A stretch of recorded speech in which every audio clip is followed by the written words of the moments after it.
Hi. You listening? So patient.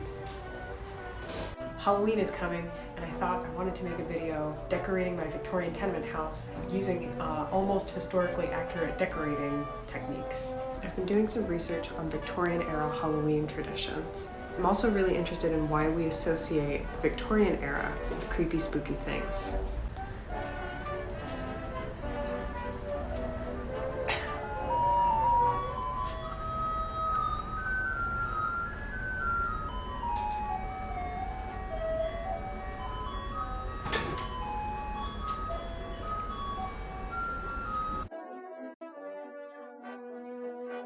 I'm not a historian, but I do a lot of historical research, mostly for garment making, and I also love to research the houses of my neighborhood. When you're doing historical research, it's always best to look at primary sources. I love to look at photographs, fashion plates. It's really helpful to get a sense of what people were doing in their everyday lives. Victorian architecture is part of the spooky canon for lots of reasons. The mid to late 1800s, the new rich in America started building themselves these extravagant mansions that borrowed a lot from European Gothic Revival architecture. They were covered in like overly decorated gingerbread. They often had these like weird towers and spires. One of the hallmarks of like a Gothic cathedral is that the spire would be this commanding presence that could be seen for miles and miles. It was like the most imposing building in the area, and it commanded attention. This style was really about showing off your wealth. In 1930s, the Great Depression. Without very expensive and laborious upkeep, a lot of these homes began falling into disrepair. Some of the mansard roof tiles were slipping off, some of the gingerbread was deteriorating, and they just became sort of sinister and creepy. What a grotesque and haunting eyesore. The Victorians also celebrated many Halloween traditions as we know them today. Trick-or-treating, costume balls, cakes and candies, ghost stories by candlelight. We associate this era and all its artifacts with spiritualism, seances, arsenic dye, coal, poisonous wallpaper, and corsets.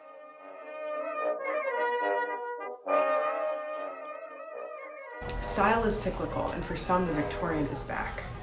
Personally, I've always been a bit of an over-decorator. I have a lot of things, and I like looking at them, so I put them all over my walls. The decorating mantra of this era was really more is more is more is more is more.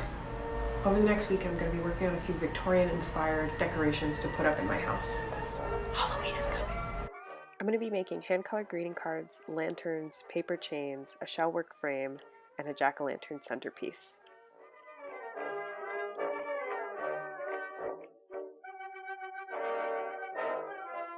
The paper chains were quite easy. I got a palette of autumnal colored construction paper and cut out a bunch of strips. Then I taped them all together.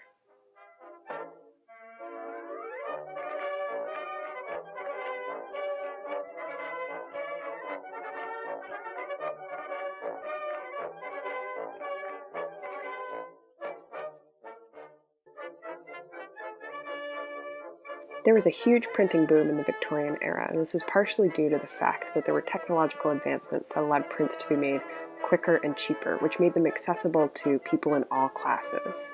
I found these Victorian Halloween cards on Pinterest, and I just popped them into Photoshop and desaturated them so that I could print them on this cardstock. I'm cutting them out, and then I'm going to use my pinking shears around the edges just to give them a little bit of a decorative tooth. Don't come for me, I also use these pinking shears on fabric. I'm going to be using watercolors to emulate the look of hand-colored lithographs that were super common in this time. In 1837, chromolithography was invented, which is a printing technique that allowed things like advertisements and greeting cards to be mass-produced in color. This cut back drastically on the time and cost of coloring things by hand. We can attribute the popularization of Halloween images like jack-o'-lanterns, bats, black cats, and witches to the Victorians and their weird greeting cards.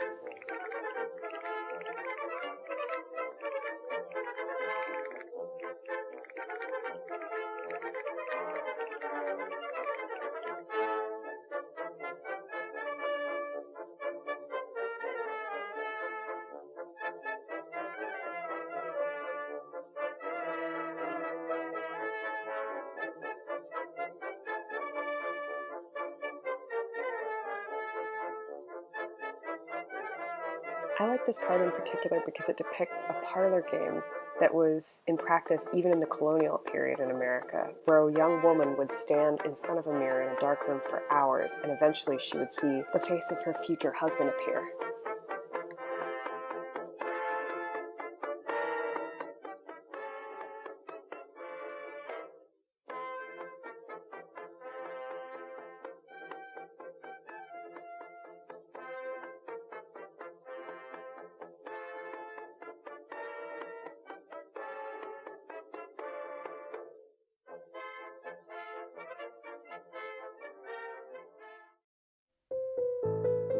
For the Shellwork frame, I went to the beach to do some collecting. Shellwork and hairwork were common Victorian parlor crafts meant to amuse ladies of leisure.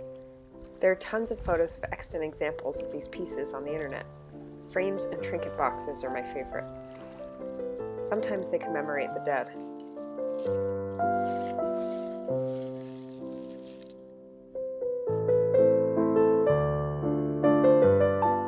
There's a memento mori component of this piece for me.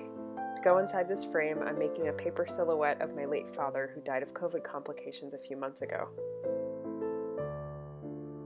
I think he would really enjoy this, and I imagine him watching this video as a catalog of my recent projects.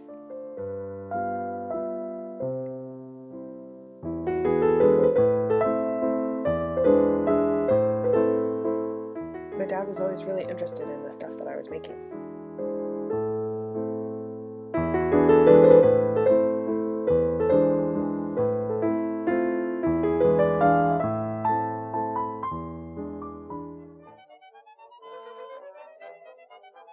I got the idea to make paper lanterns from a book called How to Amuse Yourself and Others, The American Girl's Handybook by Lina and Adelia Beard. This book was written in 1887, especially for young girls, and it's full of recipes, decorating projects, and handmade gift ideas. It's written very simply and feels designed to make the reader feel smart, talented, and capable. There's a passage about a Halloween party that I really like. It was the custom for quite a number of years of some friends of the writer to give a Halloween party on each recurring Halloween, and merrier, jollier parties than those it would not be easy to devise. The home which opened wide its hospitable doors to the favored few on this night is a country house, large and spacious. There is a basement under the whole lower floor, which is divided into kitchen, laundry, and various storerooms intersected with passages, and this basement, deserted by the servants, was given up to the use of the Halloween revelers. The rooms and passageways were decorated with and lighted by Chinese lanterns, which produced a subdued glow in their immediate vicinity, but left mysterious shadows in nooks and corners. I used my leftover paper from the paper chains to make various trims to decorate the outside of these simple lanterns. I also made a few different sizes and colors of lanterns with the intention of suspending them from the ceiling over the dining table.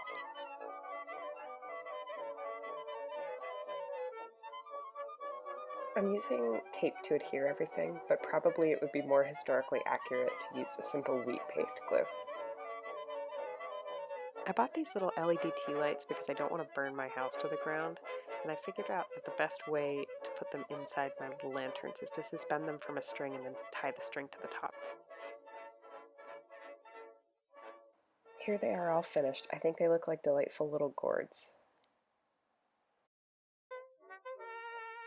Pumpkin, turnip, and gourd carving is a practice that's centuries old, so I knew I wanted to carve up some boys for the jack-o'-lantern centerpiece. In addition to the pumpkins, I also gathered leaves and acorns and seed pods.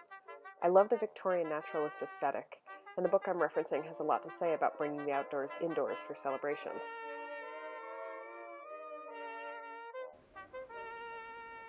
Oh God!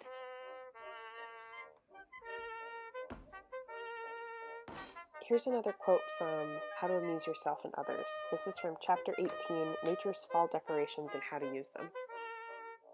These beautiful decorations are free to all who care to possess them. Every autumn comes to us laden with ornaments which no skilled workman can rival.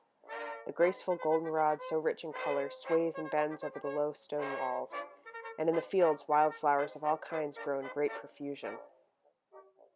White spreading wild carrot, yellow and white daisies, light and dark purple asters, and sumac, with its varied hues, give color to the landscape on our bright fall days.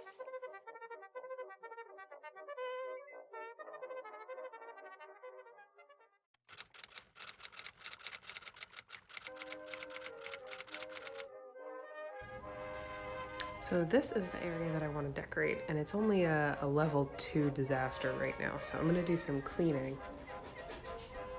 And the second part is going to be hanging up this cool chandelier that I found in the garbage. I already stripped all the electrical out of this thing, and there were these yucky plastic candles here that I took off.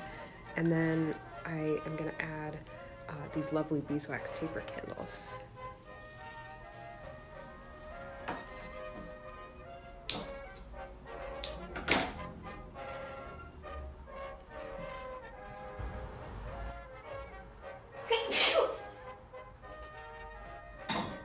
That's as far as it's gonna go. Not bad. I also decided at the last minute that this glorious free Craigslist farmhouse table needed a little bit of help. The paint on top is a little bit scuzzy, and it's a reproduction, so I'm not worried about lead. I just gave it a quick scrape and a wash, and then I sealed it. Oh my god. Oh, and I ran out of disposable gloves, so I'm using a little Ziploc sandwich bag.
Spain calls this look bedtime at the brothel. I had so much fun making these projects. I think I want to continue on with this theme and maybe make a Victorian Halloween costume.